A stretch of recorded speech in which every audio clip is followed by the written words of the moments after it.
بسم اللہ الرحمن الرحیم۔ السلام علیکم۔ نصیحت چینل کے معزز خواتین و حضرات، ویڈیو سٹارٹ کرنے سے پہلے آپ سے گزارش ہے کہ ایک مرتبہ درود پاک پڑھ لیں۔ جزاک اللہ۔ تمام دنیا جانتی ہے کہ مسلمانوں کا ابتدائی زمانہ بہت ہی فقر و فاقہ میں گزرا ہے۔ کئی دن گزر جاتے تھے کہ ان لوگوں کو کوئی چیز کھانے کے لیے نہیں ملتی تھی۔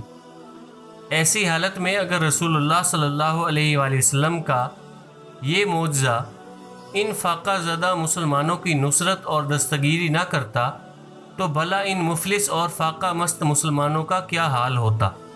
حضرت عیسیٰ علیہ السلام نے آسمان سے اترنے والے دسترخوان کی 7 روٹیوں اور 7 مچھلیوں سے کئی سو آدمیوں کو شکم سیر کر دیا۔ یقیناً یہ ان کا بہت ہی عظیم الشان معجزہ ہے، جس کا ذکر انجیل اور قرآن دونوں مقدس آسمانی کتابوں میں مذکور ہے۔ لیکن حضور رحمۃ للعالمین صلی اللہ علیہ وآلہ وسلم کے دست مبارک سے سینکڑوں مرتبہ اس قسم کی معجزانہ برکتوں کا ظہور ہوا کہ تھوڑا سا کھانا پانی سینکڑوں بلکہ ہزاروں انسانوں کو شکم سیر اور سیراب کرنے کے لیے کافی ہو گیا۔ اس قسم کے سینکڑوں معجزات میں سے کچھ معجزات آپ کے سامنے پیش کیے جاتے ہیں۔ ایک دن حضرت ابو طلحہ رضی اللہ تعالیٰ عنہ اپنے گھر میں آئے اور اپنی بیوی حضرت ام سلیم رضی اللہ تعالیٰ عنہ سے کہا کہ کیا تمہارے پاس کھانے کی کوئی چیز ہے؟ میں نے حضور صلی اللہ علیہ وآلہ وسلم کی کمزور آواز سے یہ محسوس کیا کہ آپ بھوکے ہیں۔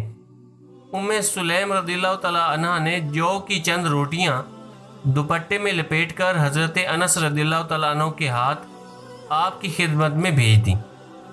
حضرت انس رضی اللہ تعالیٰ عنہ جب بارگاہ نبوت میں آ پہنچے تو آپ صلی اللہ علیہ وآلہ وسلم مسجد نبوی میں صحابہ کرام رضی اللہ تعالیٰ عنہم کے مجمع میں تشریف فرما تھے۔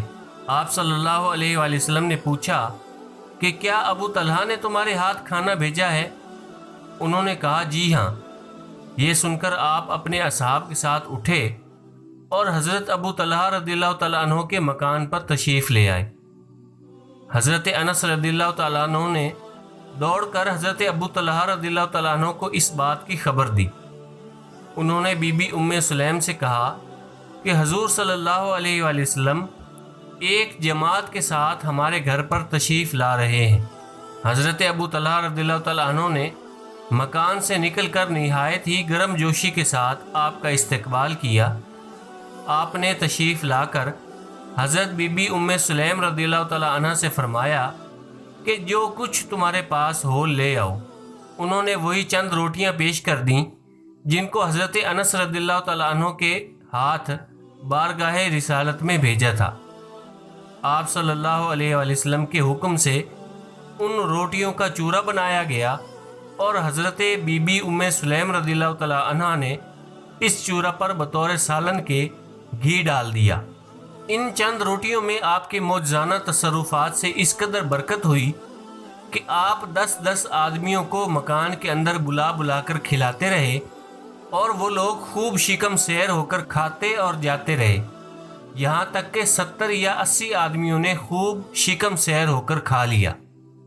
ایک اور جگہ حضرت جابر رضی اللہ تعالیٰ عنہ کے والد یہودیوں کے قرض دار تھے اور جنگ احد میں شہید ہو گئے۔ حضرت جابر رضی اللہ تعالیٰ عنہ بارگاہ اقدس میں حاضر ہوئے اور عرض کیا یا رسول اللہ صلی اللہ علیہ وآلہ وسلم، میرے والد نے اپنے اوپر قرض چھوڑ کر وفات پائی ہے اور کھجوروں کے سوا میرے پاس قرض ادا کرنے کو کوئی سامان نہیں ہے۔ صرف کھجوروں کی پیداوار سے کئی برس تک یہ قرض ادا نہیں ہو سکتا۔ آپ میرے باغ میں تشریف لے چلیں تاکہ آپ کے ادب سے یہودی اپنا قرض وصول کرنے میں مجھ پر سختی نہ کرے۔ چنانچہ آپ باغ میں تشریف لائے اور کھجوروں کا جو ڈھیر لگا ہوا تھا اس کے گرد چکر لگا کر دعا فرمائی اور خود کھجوروں کے ڈھیر پر بیٹھ گئے۔ آپ کے معجزانہ تصرف اور دعا کی تاثیر سے ان کھجوروں میں اس قدر برکت ہوئی کہ تمام قرض ادا ہو گیا اور جس قدر کھجوریں قرض داروں کو دی گئیں اتنی ہی بچ رہیں۔ حضرت ابو ہریرہ رضی اللہ تعالیٰ عنہ کا بیان ہے کہ میں حضور اقدس صلی اللہ علیہ وآلہ وسلم کی خدمت اقدس میں کچھ کھجوریں لے کر حاضر ہوا اور عرض کیا کہ یا رسول اللہ صلی اللہ علیہ وآلہ وسلم، ان کھجوروں میں برکت کی دعا فرما دیجیے۔ آپ صلی اللہ علیہ وآلہ وسلم نے ان کھجوروں کو اکٹھا کر کے دعائے برکت فرما دی اور ارشاد فرمایا کہ تم ان کو اپنے توشہ دان میں رکھ لو اور تم جب چاہو ہاتھ ڈال کر اس میں سے نکالتے رہو، لیکن کبھی توشہ دان جھاڑ کر بالکل خالی نہ کر دینا۔ چنانچہ حضرت ابو ہریرہ رضی اللہ تعالیٰ عنہ 30 برس تک ان کھجوروں کو کھاتے اور کھلاتے رہے، بلکہ کئی من اس میں سے خیرات بھی کر چکے، مگر وہ ختم نہ ہوئیں۔ حضرت ابو ہریرہ رضی اللہ تعالیٰ عنہ اس تھیلی کو اپنی کمر سے باندھے رہتے تھے، یہاں تک کہ حضرت عثمان غنی رضی اللہ تعالیٰ عنہ کی شہادت کے دن وہ تھیلی ان کی کمر سے کٹ کر کہیں گر گئی۔ اس تھیلی کے ضائع ہونے کا حضرت ابو ہریرہ رضی اللہ تعالیٰ عنہ کو عمر بھر صدمہ اور افسوس رہا، چنانچہ وہ حضرت عثمان رضی اللہ تعالیٰ عنہ کی شہادت کے دن نہایت رقت انگیز اور درد بھرے لہجے میں یہ شعر پڑھتے ہوئے چلتے پھرتے تھے، جن کا ترجمہ تھا: لوگوں کے لیے ایک غم ہے اور میرے لیے 2 غم ہیں، ایک تھیلی کا غم، دوسرے شیخ عثمان رضی اللہ تعالیٰ عنہ کا غم۔ اللہ پاک سے دعا ہے کہ اللہ پاک ہمیں بھی حضور اقدس صلی اللہ علیہ وآلہ وسلم کی برکتوں اور رحمتوں سے حصہ عطا فرمائے، آمین۔ دوستو، اپنے رشتہ داروں کا اور گرد و نواح کے سب لوگوں کا خیال رکھیے۔ اگر ویڈیو پسند آئی ہے تو اسے لائک اور شیئر کر دیں، اور اگر آپ نے ابھی تک ہمارے چینل نصیحت کو سبسکرائب نہیں کیا تو سبسکرائب کر لیں۔ جزاک اللہ۔